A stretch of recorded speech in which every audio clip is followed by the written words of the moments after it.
Hey everybody, it's Allie, and welcome to our Y&R chat for Sunday, October 5th, 2025. Okay, can we just skip ahead to the part where Jill is standing in the ranch living room getting ready to have a snark fest with Nikki? I'm okay to just completely skip talking about this week and just go right to that moment. Oh, it felt so strange seeing Jill on that set. That's definitely her first time on the set. So it just made everything feel brand new and intriguing. Actually, it was kind of a treat just to see Jill on set at all. I mean, I knew the whole week that she was going to be making an appearance, mostly because absolutely all of the characters were suddenly talking about Jill and how she was going to be coming to town to fix everything. But also, I thought it was interesting that we usually see Jill only on the video call screen.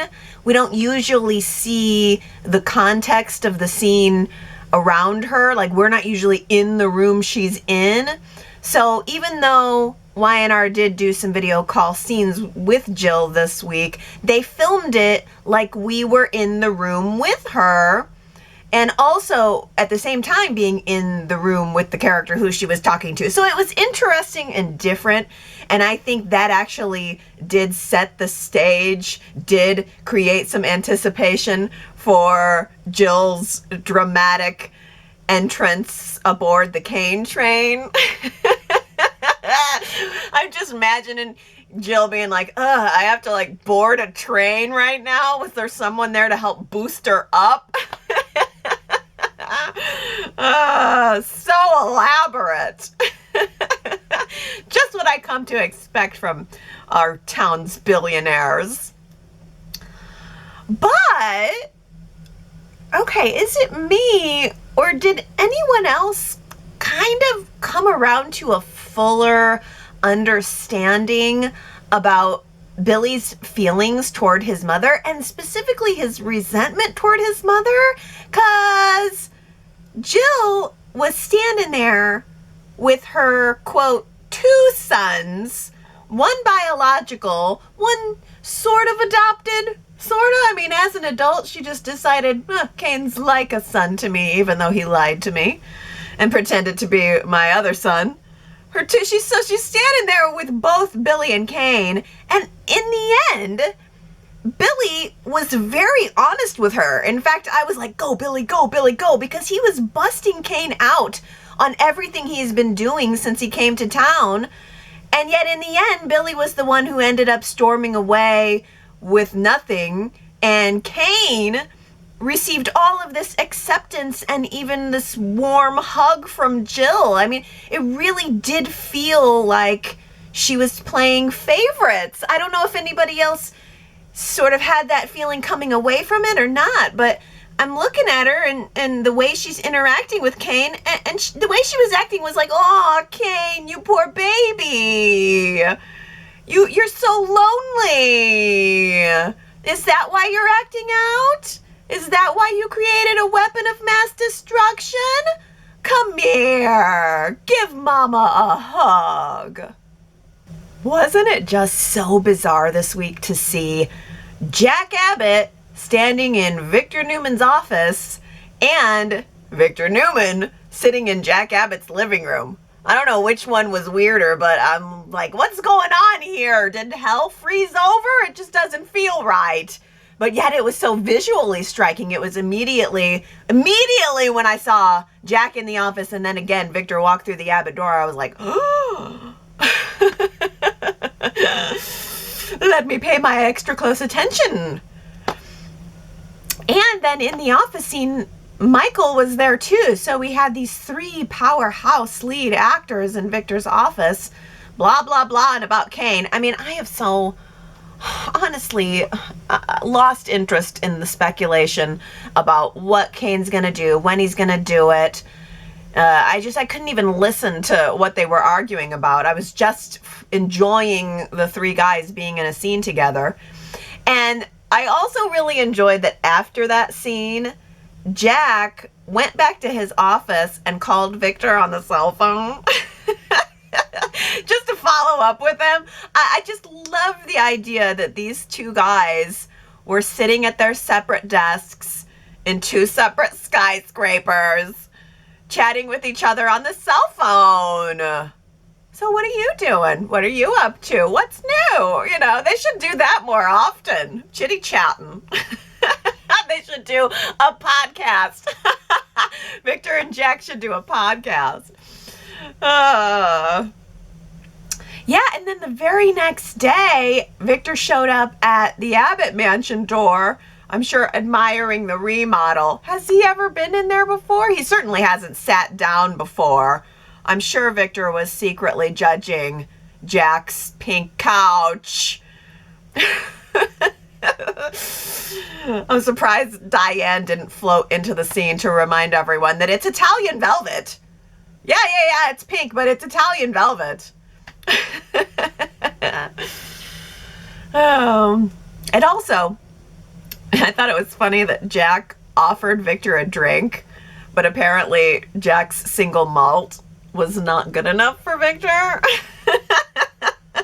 That made me laugh, that Victor just scoffed at what was inside Jack's liquor cabinet. That is so Victor, and it's so Jack. He's like, look, I know every other place in this town keeps your favorite tequila on tap. I mean, even Kane had Victor's favorite tequila ready to go, but probably just out of spite, there's a no tequila rule in the Abbott household. And then, right on cue, seemingly, who should bust through the door but Billy? I mean, right into the middle of their conversation, telling, they're trying to talk about how are we going to convince Jill to deal with Kane. And here Billy busts in saying, well, good luck with that. She's on the train right now. She's on the Kane train right now. She got to Genoa City, and her first stop was not to go see you guys. It was not to come see me. It was to go see Kane. So whose side do you think she's going to be on? And that was great because I really liked that Billy was able to provide that information. I'm rooting for Billy still. I mean, I would like to. He's made some massive mistakes, but I'm still hoping that he's able to resolve his situation eventually. And I guess now he's going to be working with them, because at the very end of Friday's show, Victor was saying, well, we have to have a new plan. We're going to have to divide and conquer.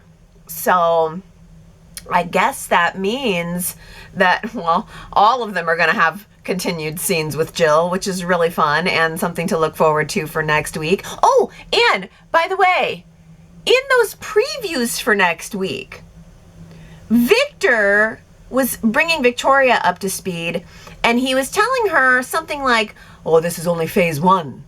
It's just phase one of my plan to destroy that guy. And I can't remember his exact words, but as I was watching the preview, I thought to myself, is he talking about destroying Kane? Or is he talking about destroying Jack? Michael and Lauren are just so perfect for each other, and that is evidenced to me by the fact that she laid this sweet little candy path and watched him walk down it just so that she could catch him in a lie at the end. Oh, that was beautiful. Beautiful. Lauren really laid it on thick. I mean, she had his favorite empanadas waiting for him at Society. She had champagne on the table. She was telling him, oh, all is forgotten, babe. Letting him think that maybe he was going to get some of that ear nibbling and dancing later. But then Nikki called her on the phone and said, you know what? I think you're right. I think Michael and Victor are back to working together. Something is up between them. And Lauren said, gotcha. Yeah, I don't know. The scenes with Nikki and Lauren were fine. They were good. Little awkward. I mean, it's almost always feels like Lauren is judging Victor and Nikki is in this weird position of agreeing with her but needing to defend Victor. She actually did say, though, and I liked this line, "I am not my husband's keeper." I mean, I think Nikki's probably learned that lesson from many, many years ago. And ultimately, I think that Lauren is going to forgive Michael for this. And I think she's going to come to an understanding about it. Because let's not forget, Michael is an attorney. He is a fantastic debater by nature. And so I think that Michael is going to be able to explain himself. And I think that if he just would have done that from the beginning, then he certainly wouldn't be in this mess with Lauren in the first place. But the other thing is, Lauren has said, she said to Nikki that she understands how important Victor is to Michael for whatever reason. She said, you know, I wanted him to myself, and I had him for a moment. I had his full attention for a moment. For a moment we had peace, and yet deep down I did know that he was missing that connection to Victor. And then, I mean, you know, and if that's what Michael needs, if that's what your husband needs, I mean, I don't know, wouldn't you want to grant him that? I mean, Nikki said to Lauren that Victor, she thinks Victor sees Michael as a third son. And, you know, I mean, what can you say to that? Why keep them apart then? If this is a dysfunctional relationship that they both want to have, then maybe they're just as destined to belong together as any of the other couples on the show. This week, Kyle heard the 4 most dreaded words that no one ever wants to hear. We need to talk. Oh, man. Claire dumped him right in the middle of the Abbott family living room on Harrison's first day back at real school. And after they took him to class, they both together drove him to class. Here's the thing. The breakup I really want to see is not Kyle and Claire. It's Claire and Harrison. The Clarison breakup. Are we going to have to watch that? Are we going to see Claire break little Harrison's heart? I mean, they're going to have a talk with him, right? Kyle even said so. Kyle's going to have to explain why Harrison is losing yet another lady in Kyle's life. Why can't any of why can't any of Daddy's mommies stay around?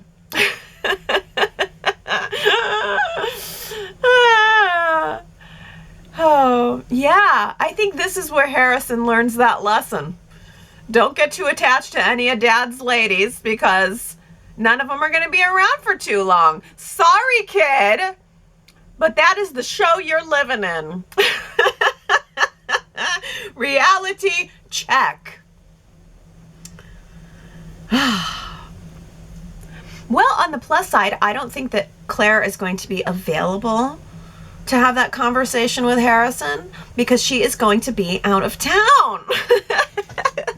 She is going to be in LA riding the roller coasters at Disneyland with Holden. I really can't believe that Nikki and Victoria are letting her go. I mean, I know she's a grown woman, but how can they not let her go? How can they let her go without at least a massive lecture? Like, Victoria has been so charmed by Holden with just one nice comment about her looks. He made one completely transparent nice comment about her looks. Victoria, she has terrible taste in men. That's just, Cole was a godsend and now he is gone because almost everyone else on Victoria's roster has been terrible for her. Has she learned nothing from any of it?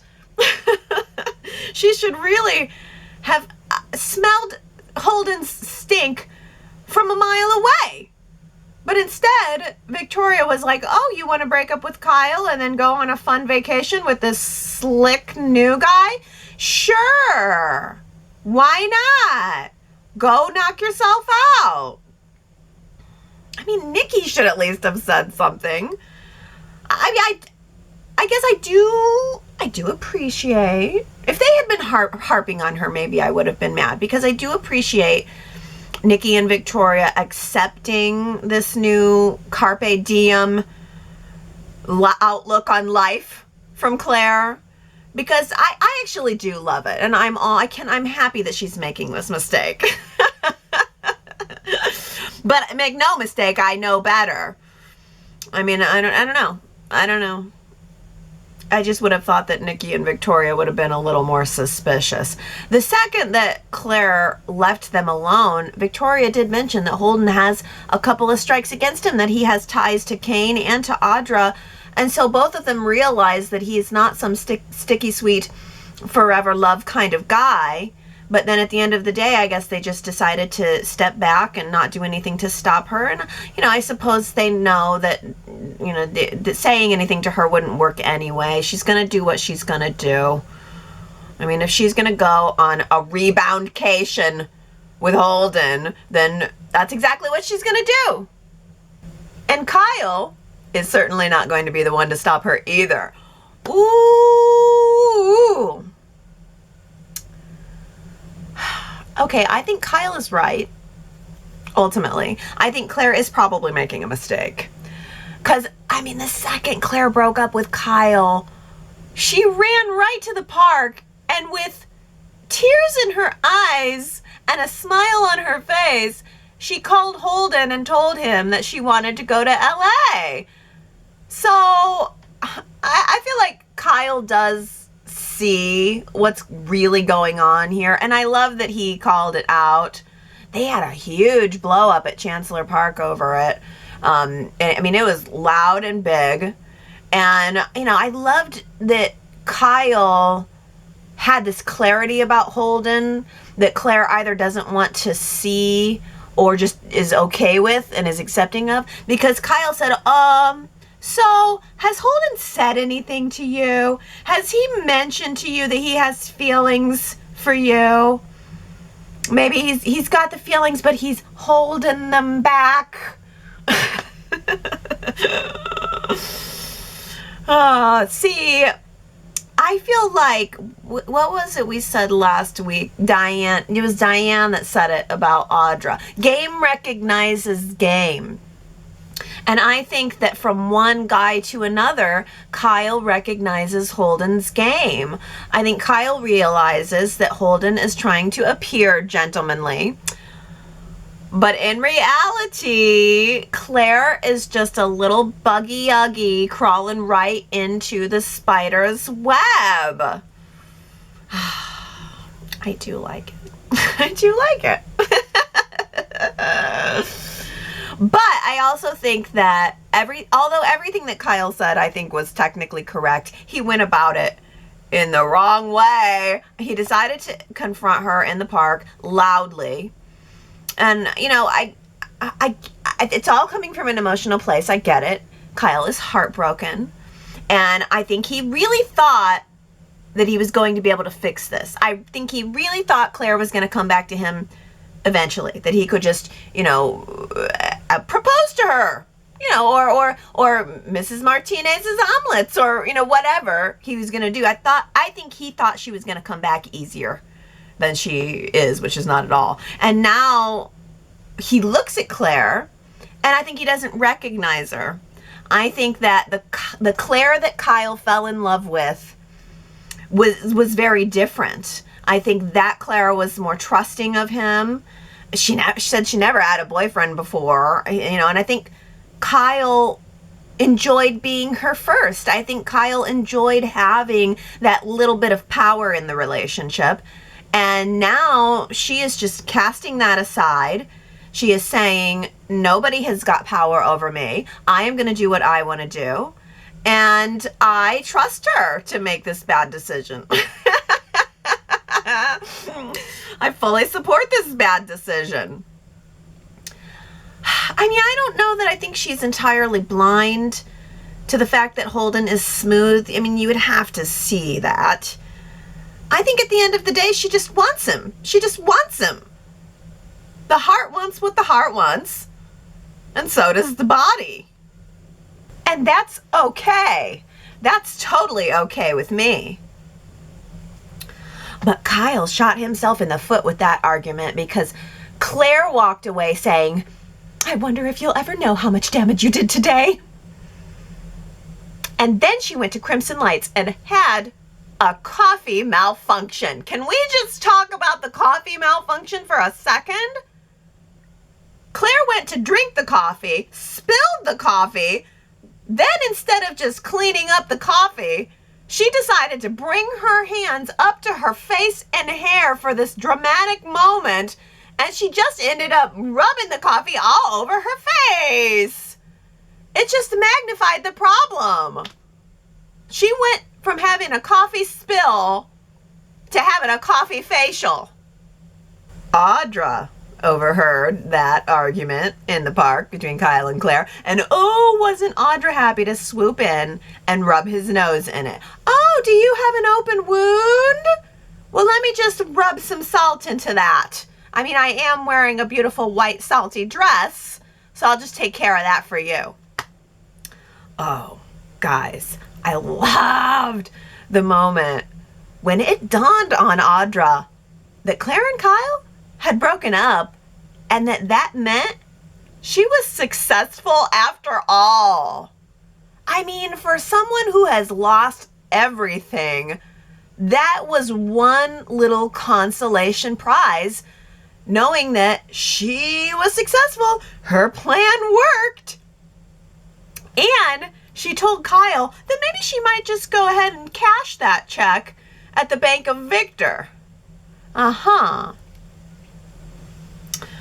And of course, Kyle threatened her. He's been threatening her a lot lately, and I don't know what that means for foreshadowing, or if it's just further fueling the sexual tension between them. But, man, Audra was such a snotty little snot in that park scene. She was a snotty little vixen, too, just taunting him. Ugh. But then she completely flipped the script by the end of the week, and she was now suddenly very contrite, very apologetic about everything that went wrong in her life, everything around, the time that she went to Nice. So it appears that with Audra's mouth, she's saying that she has realized the error of her ways. She regrets constantly being in a man's orbit for her professional future. First Tucker, then Victor, and she also regrets blowing the first good relationship she's ever really had over it. But I'm not sure how much I believe it. Mother Amy has come back to town. Yay! She's brilliant, absolutely brilliant. And she was preaching all the right things that needed to be preached. She was telling Lily that that Lily and the twins need to just move on from the Kane situation. But she also said that she secretly wishes that she could confront Kane and give him a piece of her mind. Yes. We better get that. We're going to get that. I can't wait. Ooh, I bet that happens next week. Amy is the best. She is the absolute best. When she is on my screen, I am glued to every syllable that comes out of her mouth. She makes the most of every moment, and there's never a scene where she doesn't draw me in completely. And I just imagine that everybody else feels that way too, because I think Audra might have taken just one good look at Amy and thought, oh, what am I doing? What have I done? I had it all. And she did. And I blew it. Because the truth is, When Audra was with Nate and Amy, she had a family for the first time, and we saw how meaningful that was to Audra. But then it was never enough, and I think that's who Audra is. It's never gonna be enough. Whatever she has is never gonna be enough. Audra is one of these great characters that's always gonna want more. And because she had it all and wanted more, she decided to put all her chips in the center of the table, gambled away her personal life for a chance to do business on Victor's funding, with Victor's funding, and surprise, surprise, she lost. I think that Audra was a much better person when she was with Nate.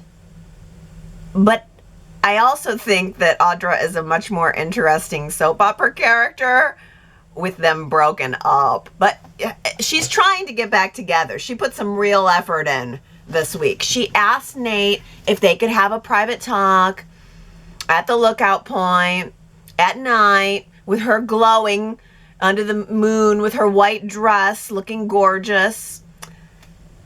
And she said basically what every single person says anytime they've messed up and got caught.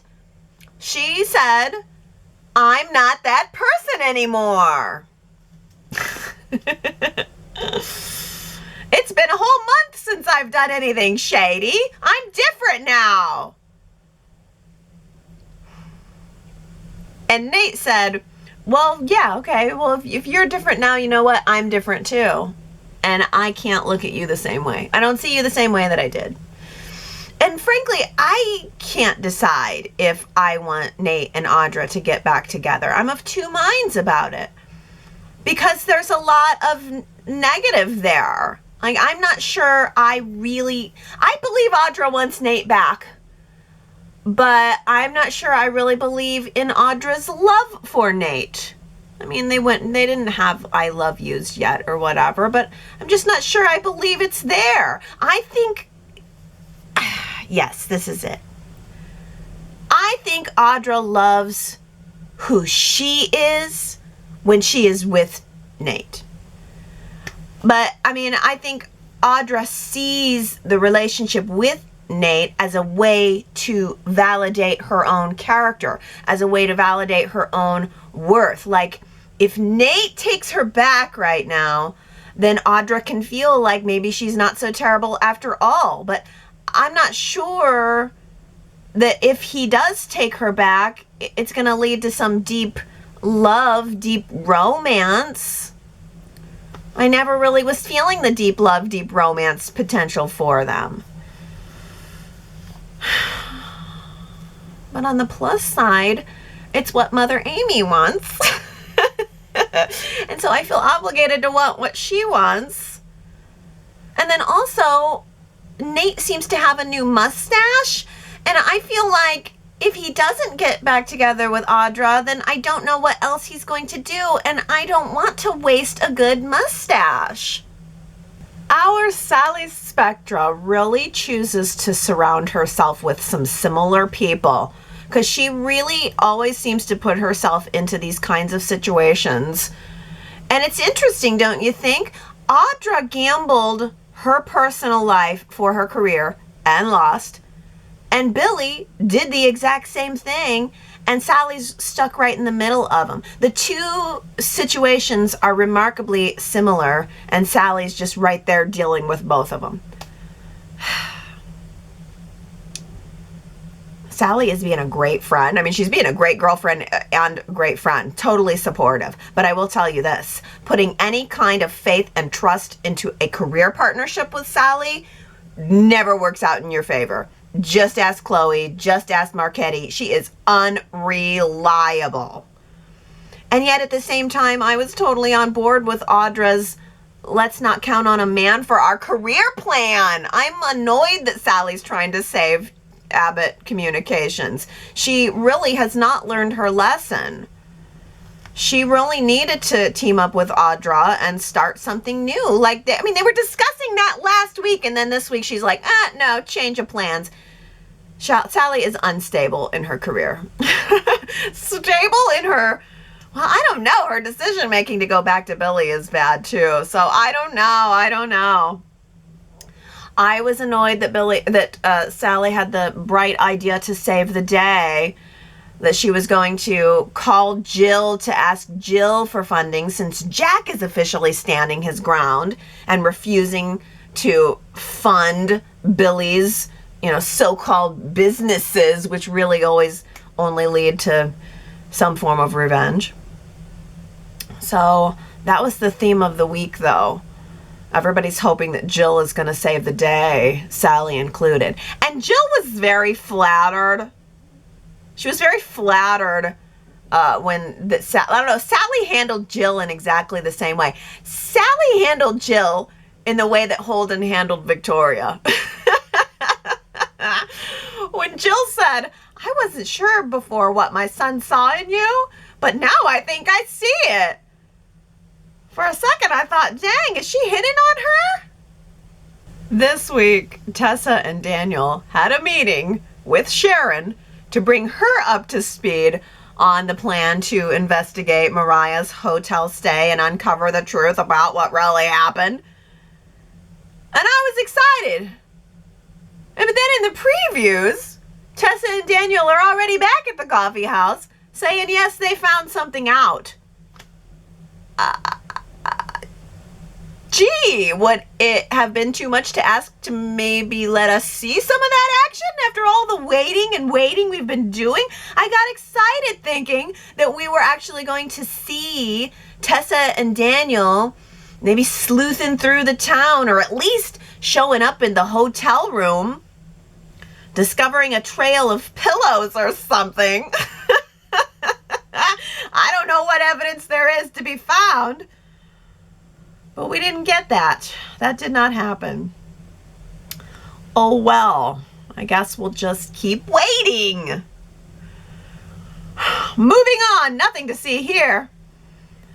In other Sharon news, Sharon and Nick are going to LA together, and I really hope that we get to see some of that, because I was promised a Nick and Sharon reunion this year. They had a kiss and now they've disappeared.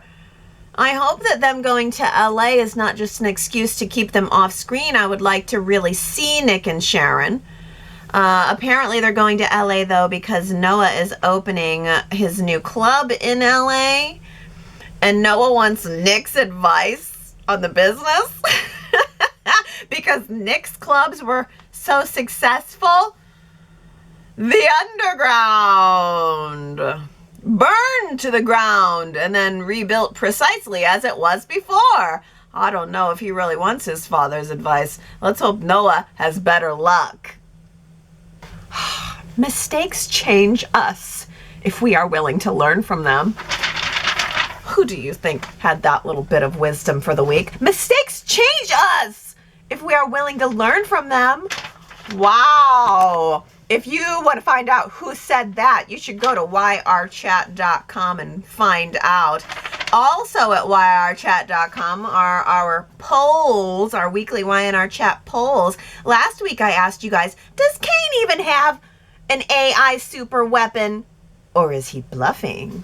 Wow, 64% believe he's bluffing, and I agree. That's how I voted too. Connie says, I think it's a bluff to make them self-destruct and turn on each other, or expose the weak link.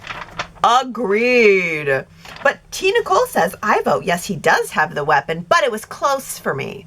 I first believed that it was real and then thought Kane is bluffing because why not just use it already? Or why do the whole Paris thing and just use it from the start? But then I think the only reason Kane hasn't used it is because he's trying to find a way to not get his hands dirty and have someone else be the fall guy. But the more time that passes, the more likely it seems my vote could sway, and it is all talk. Yeah. Well, Marianne V says, I think Kane has the AI weapon, but Victor may get it before long, unless Billy surprises everyone and gets it back somehow. Do you think, is there any chance that Jill will be able to pry it out of Kane's hands? I don't know. I just don't even know if it even exists. Sharon W. says Victor made himself at home at Jack's mansion by grabbing the comfort of an upholstered chair. He made sure not to sit on the sofa where he and Jack might accidentally slump to the center and bump into each other.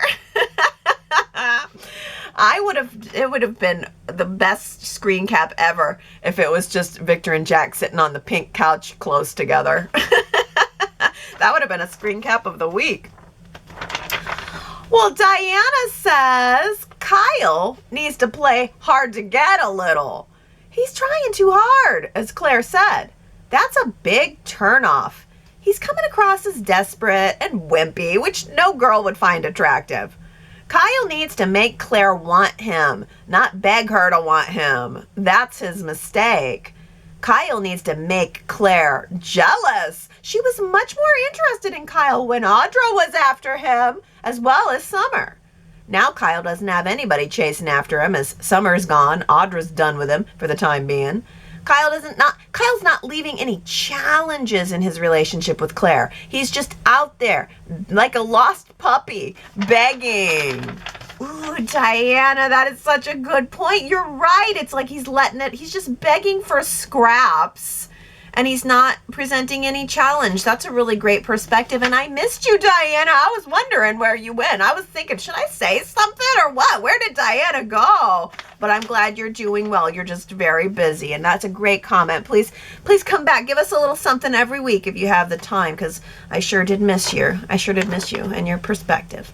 Another perspective I always love. Sue W says, Kyle is forever a little brat encased in muscles and dreamy looks. But he's just not the sweetheart hot guy catch doe-eyed girls initially think him to be. His current wounded act is more of a baseless pity party to me, and too old for his past bad boy frat boy nonsense. Grow up, Kyle. Get back with Summer. She's patiently waiting, but maybe not forever, for you to sow your dumb wild oats. Anyway, I don't believe Kyle and Claire are endgame, sweet as the two once were. A little brat encased in muscles and dreamy looks. Ain't no doubt about that. I mean, man, that should be on his license plate. Naomi says, Claire is feeling smug and a little self-righteous about dumping Kyle. I think she's been interested in Holden since the evening he ran his Vesper routine. The Audra stuff gives her a perfect breakup excuse. I didn't care for her joining in, or at least smirking at her mother and grandmother being snarky to Diane. Don't join in, Claire, if indeed you want to make your own decisions. Be your own person and don't model yourself after rich snobs. Yeah, I know there is something very snobbish about it. You're right. She's feeling smug and self-righteous. That's a very good description. And Sherrod says, I believe you're absolutely right, Naomi, about Claire's behavior. But then again, I've always contended that Claire is not that innocent. She's a pretender. But she's about to get a real life lesson, and I'm here for it. Marianne V says, I think Claire likes Holden and has fun with him. Nothing serious. Kyle's the opposite. She isn't ready for a serious relationship. Kyle's proposing pushed Claire to realize she isn't ready for a serious relationship and she's going to LA to have fun with Holden. Yeah, I think that's how she feels on the surface. That's definitely on the surface how she thinks she feels. I do think there's some credibility thinking, well, maybe there is a little bit more. Maybe she was attracted to Holden from the start and kind of was like, well, hey, let's sow some wild oats of our own. But yeah, I think you're right.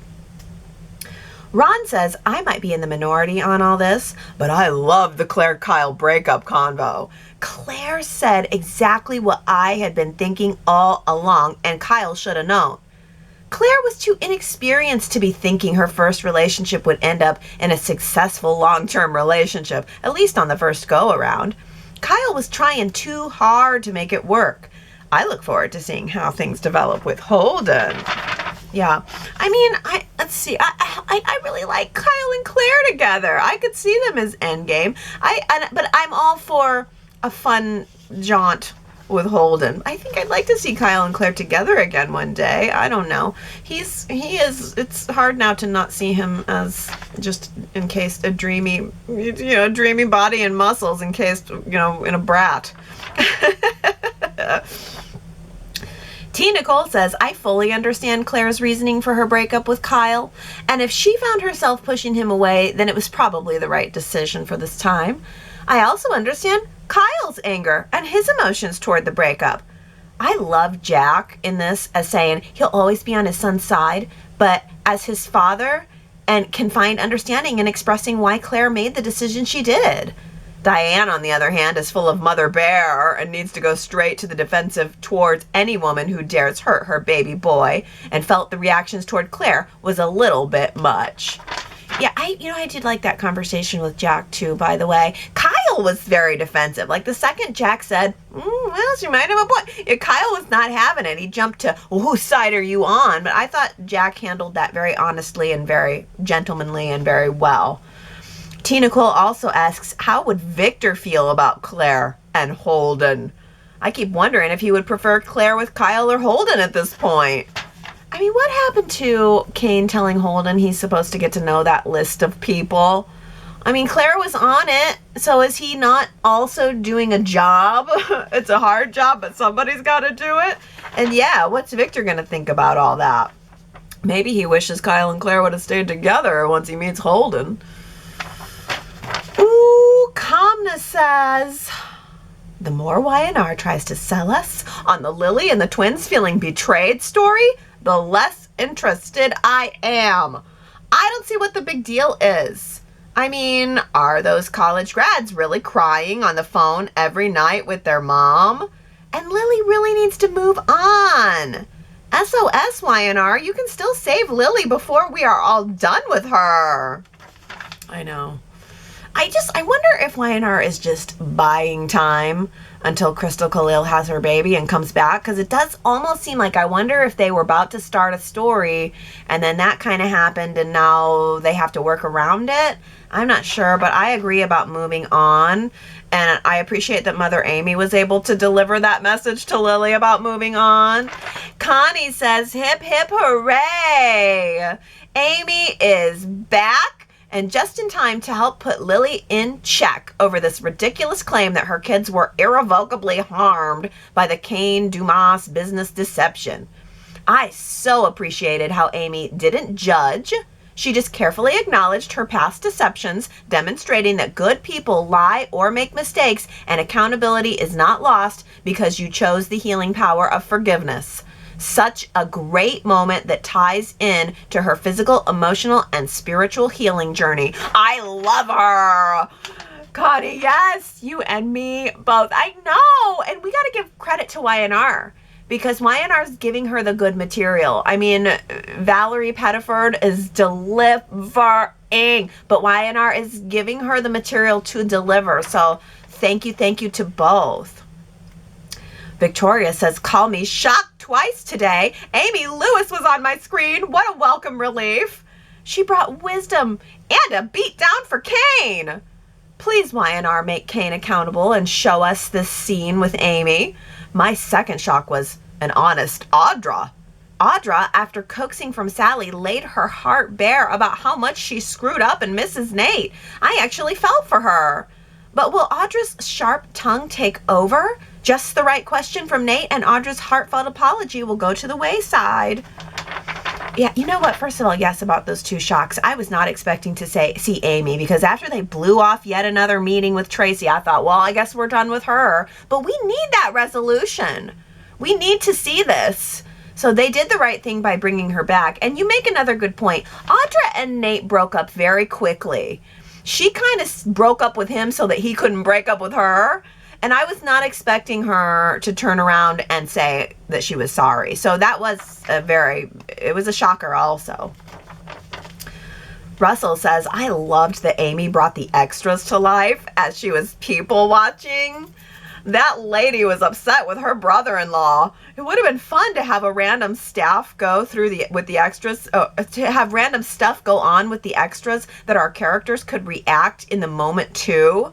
We're always so deep into their stories. Bring the city to life. I know, Russell, right? And again, that was delivered really well. But Y&R wrote that. The writers gave that moment to her. And you're right, it added a lot of flavor to the scene. There's something about Amy that's so every woman, every person. She's like she's like us. She's like the us surrogate, just the sort of, normal human who's in the scene watching all this craziness. There's just something about her that's so homey and down to earth and so relatable. And yeah, I agree. That really brought the whole scene to life, not just the characters who are in the foreground, but what's going on in the background too. Those extras have lives too. Oh, hey, Kamna says, I'm with Amy. I'm rooting for Nate and Audra. I have to make that our poll question for this week because I am not. I realize that I'm not. And I'm not vehement, but it's just Nate and Audra to me are meh. And it was all very heartfelt and everything. It's just meh to me. So that's our poll question for the week at yrchat.com. Are you with Kamna and Amy? Kamna's on the side with Amy. Are rooting for Nate and Audra to have their romantic reunion, or are you over here with me kind of going, appreciate the heartfelt apology and everything, but not really feeling obligated to reunite these two? yrchat.com is where you can cast your vote. Steven says, Audra has two allies, Sally pushing and Amy pulling. Nate is a tough cookie. While Audra may wish to revisit explaining her dalliance that was as a con rather than a seduction, her confession was genuine and contrite.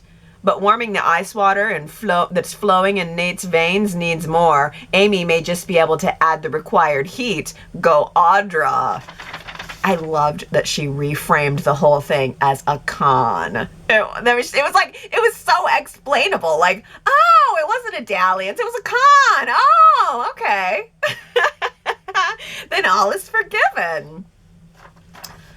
Sue W says, I don't believe Audra is at all sorry about the things she did to cause it, but she is so sorry about the twofold result of Nate breaking up with her and losing Victor's potential support. If either, or ideally for her both, had bought her lies and pleas, she wouldn't have been sorry at all. Just another case of sorry I got caught. I will concede that she may actually take a lesson or two from it all, maybe a positive one beyond doing a better job of covering her tracks.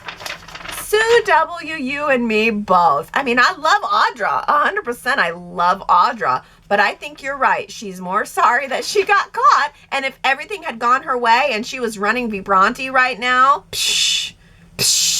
you think she'd have been confessing and apologizing and wanting forgiveness? Nope.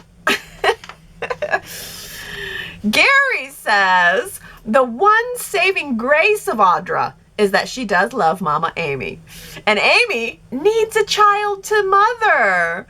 My new take is that maybe the overwhelming emotions of Amy in light of what happened were too much for Y&R to deal with, and they needed this cooling off period and getting her back to where she can then ascend the heavens in becoming our breakout star of the show.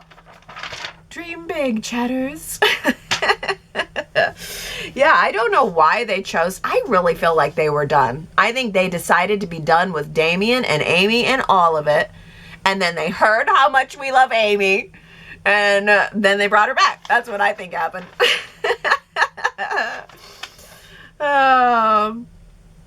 Connie says, I must confess that I was getting frustrated and bored with the repetitive corporate stuff. Then the matriarch angels swooped in and saved the day. Amy and Jill just took me back to the days of Catherine. They have it all. Whip-smart intellect, strength of character, wise with survival instincts, and deep down just as soft-hearted as they are hard-headed. Our steel magnolias have returned to Genoa City, and I am renewed and excited about what comes next. Ooh, Connie, yes! Oh, That's beautiful. Yes, those are the kind of women I like to see. Yeah, I missed Jill, Amy, but I did miss Jill too a lot. And I was very happy to see those scenes with her. She brings a lot. I mean, Jess Walton is irreplaceable. I mean, she's Jill, and the show needs Jill. I hope she decides to stick around and maybe do a little bit more work, because she's great. She's really great. I mean, nobody else is like her. There's no other Jill. There's no anybody else that's even anywhere remotely like Jill. She is one of a kind, and I like seeing her. Although Russell says Jill is probably ready to get right back on the plane and go home. Yeah, that's for sure. And Gary says, what's up with the glitter clown leaves all over her jacket? The glitter clown leaves. You know what? Nudie suits are in. Did you see the moment where Jill brought her elbows together and the vines, the leaves or feathers or whatever the heck it was on the jacket just came together in a pattern? She knew exactly what she was doing, and that, my friends, is a professional. She looked at herself in the mirror and said, ooh, when I bring my elbows up to and together like this, you get this really cool view of the suit. And so she did it. She incorporated that into the scene. I mean, 100% you can count on that. That you can't. That only comes from learned experience. That only comes from decades of being on the show and knowing exactly how to make your moment shine. Ugh. Connie says, I have an idea for a new set. The GC Doghouse. For bitter boyfriends and girlfriends, plotting husbands and wives, wayward attorneys, shady business partners, and corporate spies. Yes, come on down to the GC Doghouse. Everyone's there. Well, chatters, you may have noticed a new item in my video today. It's my book. It's here. It's finally here. I'm holding it in my hands. And I'm just so excited to introduce this to you. The Fauna and the Flora, Book 1, Return to Chenoa City. Look at this, it's beautiful. 100% self-published, 100% self-produced, and 100% soap. I did all of this myself. I created the cover. I wrote every word on the inside. I have told the story of a lifetime. I've told the story that has been in my soul since the very first day I flipped on to soaps for the first time. And I'm just so excited to actually see it, so excited to actually hold it, so excited to know that it's actually coming into reality. And I know you guys are gonna love this. And more importantly, I know that you guys are gonna understand this. I know it seems very weird. I've created this forest fantasy where all of the soap characters are animals. I know that seems weird, but you guys will understand this. You will get it the second you begin reading it, and you will become transported to this fantasy forest that really represents classic soap operas in a whole new way. This is a soap opera in a book. No one has ever done that before. This is the world's first soap opera in a book. It includes an intro. It includes it follows all of the beats of daytime. The shocking introduction followed by your dramatic intro sequence. It has commercial breaks. It has end credits. It is literally like watching a TV screen inside of a book, and it hits all of those classic soap highlights. Oh, I'm going to read you a little quote from the back of the book. Victor Newmouse built the empire, but Jack Rabbit Abbott has the claws, and who you think is the hero might just be the villain. The story that I've created is so good. Power struggles at Newmouse Enterprises, beauty at Chabot Cosmetics, and a scandalous gala at the Colonnade House. Chenoa City's drama is as tangled as the forest itself. It's so beautiful. It's so good. Earlier this week, I actually sent out a first look at the book, which included the front cover, the back cover, some photos of the interior pages, and a photo of me when I got the book delivered to me for the very first time, holding it in my hands after it being in digital form only for 6 years, actually having it in my hands. I had my daughter take a photo of me because it felt like such a monumental moment, and I sent that out to my email list. So if you got that and sent me a message about it, thank you so much for the positive feedback. I did get some really nice messages out of that, and it's very encouraging, and I really appreciate it. If you're on the email list and you didn't see the email, you got to go check your email. You really missed out.